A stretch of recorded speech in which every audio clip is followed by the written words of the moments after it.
total criminals. But I'm telling you, it's a lot bigger. But I'm going to try to shut up. Keep going over the film with the history. Okay, so you have the abortion, breakup of the black family. Now they're moved on to everybody, though. They're not just doing this to blacks. It's just the blacks are the apple of their eye. They're the favorite target. Well, listen, we talk about in the documentary, we were able to get our hands on a document that's called NSSM 200. It was a document that was put out by the United States government, the Justice Department, the CIA, Central Intelligence Agency, and the USAID, which is the agency that operates under the State Department through which we fund all of these foreign aid programs. And what that document showed, this document in SSM 200 was originally classified, and I am absolutely convinced that the Secretary of State's office, which was at that time, this document is often called the Kissinger Report because it was put out by Henry Kissinger.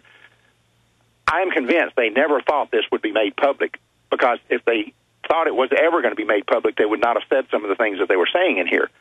But this was a document that was designed to codify or to describe America's policy on controlling the population of what they called underdeveloped or third world countries. And not coincidentally, these countries are all in Africa, and they're all black countries.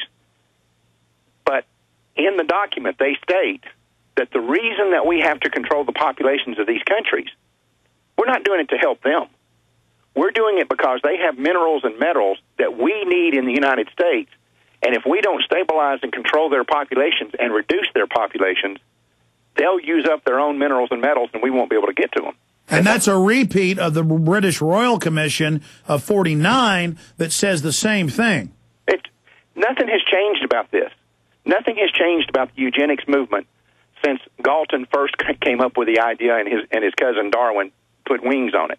I'm telling you, this is a, and people say, well, you're some sort of conspiracy nut. Are you trying to tell me that a bunch of people in the late 1700s, early 1800s come up with these fantastic ideas of controlling the world's population, and they're in conspiracy with people that were not even born for 100 years after that? It's not a matter, a conspiracy does not have to be a situation where a bunch of people get in a room and cook up some idea that they all work together on. A conspiracy, it's what I call the conspiracy of a common agenda. So did France... It's a program. This is the British Empire, the U.S. robber barons, the royalty, right. and I mean, the Romans had handbooks on how to throw diseased blankets over walls to make everybody die. I mean, you know, the Huns were using that 2,000 years ago. This is why elites are in control. They're master planners. They call themselves great architects. Yeah, so are we stupid enough to suggest that Francis Galton got in a room with Margaret Sanger when they never lived contemporaneously? Obviously, we're not stupid enough to say that. No, the Rockefeller family picked up those ideas and on records went and funded her as a front, and then she wrote letters to the big foundations, as you know, saying, I've got to get black fronts because they won't trust us white folks. Right, exactly. And that's what they've done up until this very day, and now we have gone to the point of exporting this. Alex, I want to give you an example of what I believe is the ultimate form of just sheer gall for people to have. When this idea that we would export genocide into these African countries really took on steam was in the late 60s and early 70s. At that time, we had a man appointed to head up this effort in the United States. His name was R.T. Ravenholt. And he was appointed by Nixon to run this population control effort outside the country. They openly stated, and we found the articles and the documents where they openly stated that the United States goal with population control was to sterilize 1/4 of the world's female population. Now, you tell me, where do we get the right, and who has the gall to stand up here and say the United States is going to go outside of its borders and sterilize 1 out of 4 of the females on this earth? Where do we get the gall to do that? And that was just on the paper. And that was just on paper. And by we've got African countries where 45% of the women have HIV. And Ravenholt, and this was really pushed, not coincidentally, in my view, when the Ford administration, people don't remember this very often, that when you start talking about the Ford administration and Nixon and all that stuff, you forget that Ford's vice president was Nelson Rockefeller. And Rockefeller, Ford, and Kissinger were pushing all this world population control agenda, and it's the same group of people. Every time you investigate something in this, if you dig deep enough, if you peel enough layers of the onion away, you always find the same people at the center of it. Well, listen, I've gone online and looked at the Bill and Melinda Gates Foundation and their federal filings. Absolutely. It's all open eugenics groups, but when you see it on the news, it's, oh, they're helping black people. Isn't Bill Gates sweet? But then on Bill Moyers, he said get rid of the population. Well, again, you look at what we've done in foreign countries. Let me just propose a hypothetical to you. Let's say that today in France or England or Germany or Australia or Canada, there was some sort of natural catastrophe, and these people need help. Would we help them? We absolutely would.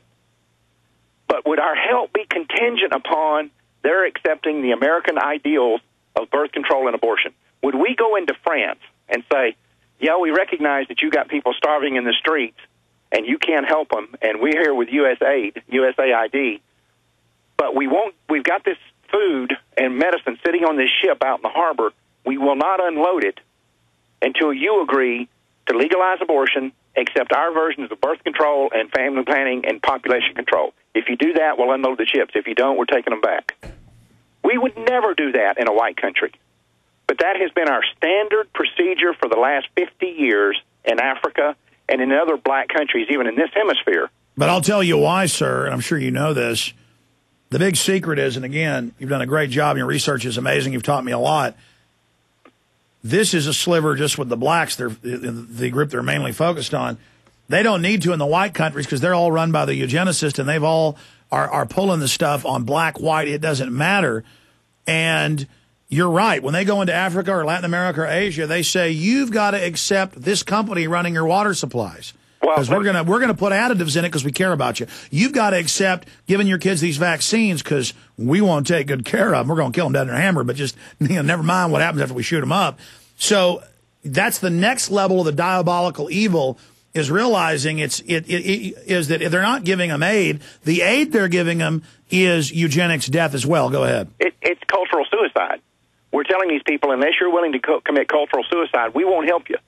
And, a perfect example of this, and it's just one little tiny grain of sand on the beach, is Haiti.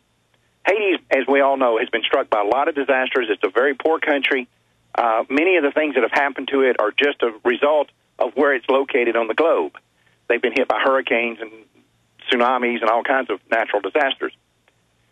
We have gone into Haiti repeatedly and told them, we'll help, but you have to accept American birth control and population control measures.